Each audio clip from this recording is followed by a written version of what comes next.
अस्सलाम वालेकुम नाज़रीन, मेरा नाम अली हैदर है और आपका शुक्रगुजार हूँ कि आपने मेरी वीडियो देखने के लिए वक्त निकाला। दोस्तों, अमेरिका के दो बड़े अखबारों ने बहुत बड़ी खबर दे दी, यानी आज की मैं समझता हूँ सबसे बड़ी ब्रेकिंग न्यूज़ है। हैरानी मुझे इस बात पे होती है कि इस पर कोई बात क्यों नहीं कर रहा। क्या सिर्फ एक चैनल ने ठेका ले रखा है इस पे बात करने का? दोस्तों, लेकिन ये मैं काम करता रहूँगा। न्यूयॉर्क टाइम्स ने बहुत बड़ी खबर दी है, आप लोग इससे वाकिफ़ होंगे। और दूसरी बड़ी खबर जो है, जो कि मुझे लगता है बहुत बड़ी खबर है, वो है वॉल स्ट्रीट जर्नल की।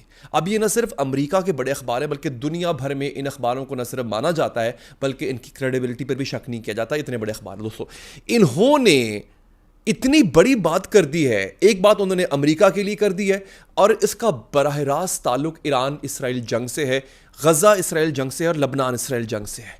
एक तो मैं आपको वो खबर दूंगा। दोस्तों, ईरान एक बहुत बड़े हमले की तैयारी कर चुका है, ये खबर दी है न्यूयॉर्क टाइम्स ने। अच्छा, उसका सबूत क्या है? सबूत उसने ये दिया है और वो सबूत वीडियोस की सूरत में मौजूद है। वो सबूत बाकायदा तौर पे हर जगह जिसका चर्चा हो रहा है वो ये है कि ईरान के अंदर आम शाहराहों पे, सड़कों पे, यानी बड़ी जो हाईवेज होती हैं, वहां पे देखा गया है कि बड़े बड़े मिसाइल्स ट्रांसपोर्ट किए जा रहे हैं।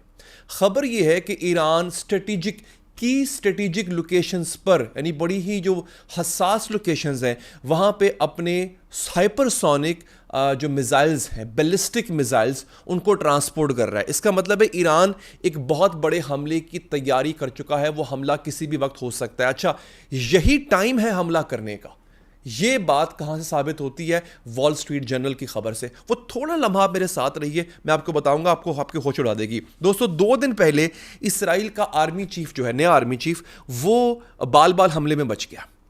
उनका जो चीफ ऑफ स्टाफ है, वो एक ऐसा हमला हुआ जिसमें तकरीबन वो मारा जाना था। वो हमला बहुत बड़ा हमला था। इस पर मैं आपको इस पर बात करूंगा नाजरीन। अच्छा, ये जो तीसरी बड़ी खबर है, ये भी बहुत बड़ी खबर है। अब यहाँ पे मुझे लग ही रहा है कि इसराइल इससे पहले प्रोपोगंडा जंग जीत जाया करता था।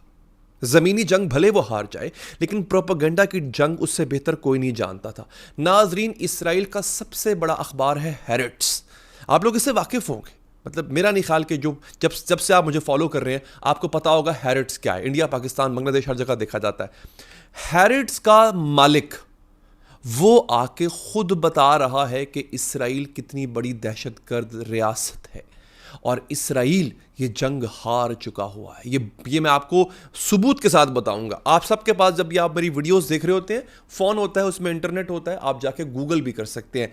ये है आज की मेरे लिए सबसे इंटरेस्टिंग खबर कि हैरेट्स का मालिक इसराइल में खड़े होकर इसराइल की हार का ऐलान कर रहा है। दिल खुश हो जाएगा आपको।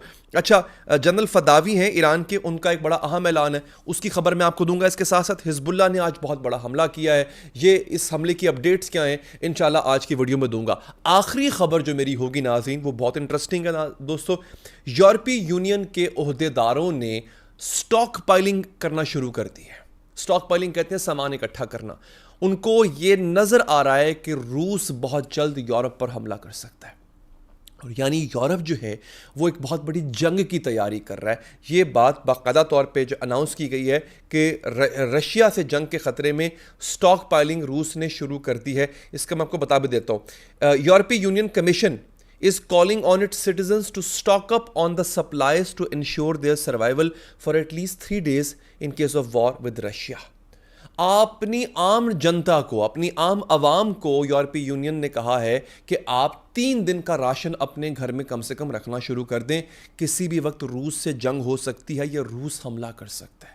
यह है एक बहुत ही तहलका खेज खबर। अब नाज़रीन आते हैं, मैं आपको बताता हूं कि वॉल स्ट्रीट जर्नल ने क्या धमाकेदार खबर कर दे दी है। दोस्तों, भारतीय चैनल्स पर यह खबर चल रही है। टाइम्स ऑफ इंडिया ने इसको रिपोर्ट किया है। मैं अक्सर इसको फॉलो करता हूं क्योंकि इंडिया का बहुत बड़ा अखबार है। इंडिया की पॉलिसी जो है वो फ़लस्तीन नवाज नहीं बल्कि इसराइल नवाज है। तो इंडिया के किसी अखबार की तरफ से यह खबर आना बहुत बड़ी बात होती है। उन्होंने यह कहा है और वॉल स्ट्रीट जर्नल को कोट करते हुए कहा है कि खबर सुनिएगा, पेंटागन पैनिक्स। पेंटागन जो है उसमें एक पैनिक मचा हुआ है, हड़बड़ी मची हुई है। क्या? As US air defence missile armoury shrinks, new report Israel war, Wall Street Journal. दोस्तों, ये बहुत बड़ी खबर है और ये वॉल स्ट्रीट जर्नल कह रहा है कि पेंटागन के अंदर इस वक्त हड़बड़ी मची हुई है। उसकी वजह यह है कि अमेरिका के पास इंटरसेप्टर्स की कमी हो गई है। यानी वो मिसाइल जो बाहर से आने वाले हमले को रोकते हैं, जैसे आयरन डूम है, जैसे डेविड स्लिंग है, जैसे पेट्रियट मिसाइल, जैसे एरो मिसाइल्स है, ये वो तमाम मिसाइल सिस्टम्स जिन्होंने ईरान के हमले को रोका था, इसकी कमी पड़ गई है, अब नहीं है। पिछले एक साल से जो जंग चल रही है इसराइल की लबनान में हमास के साथ, हिजबुल्लाह के साथ और अब ईरान के साथ, इसराइल एक ही जगह पे रहते हुए 3 फ्रंट्स पे इस वक्त बाकायदा जंग कर रहा है। अब इतना असलहा अमेरिका के पास नहीं है। इसराइल में तो सुई नहीं बनती, अमेरिका देता है सब कुछ।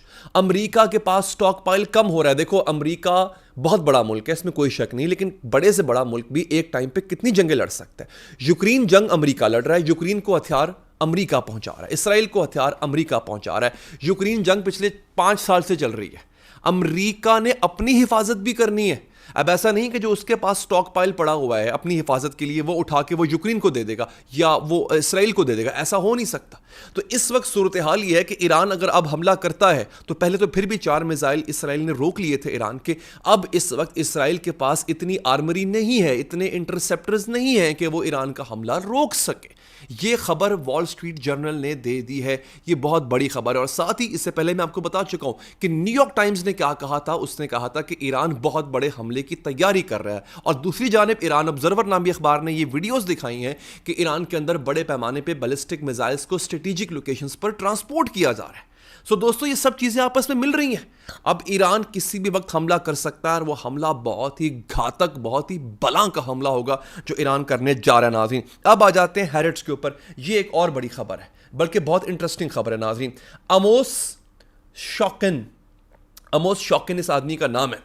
ये the publisher of Israel's newspaper Haaretz says Palestinians are freedom fighters and sanctions should be imposed on Israel for carrying out a second Nakba in Gaza।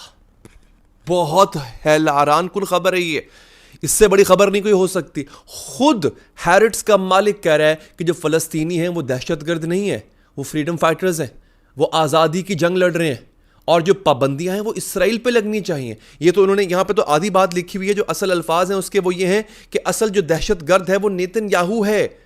अपने प्राइम मिनिस्टर को दहशतगर्द कह रहा है ये आदमी, बहुत बहुत बड़ी बात है। वो कहता है the Palestinians of sanction should be imposed on Smotrich, Ben Gvir and the IDF for carrying out a second Nakba in Gaza.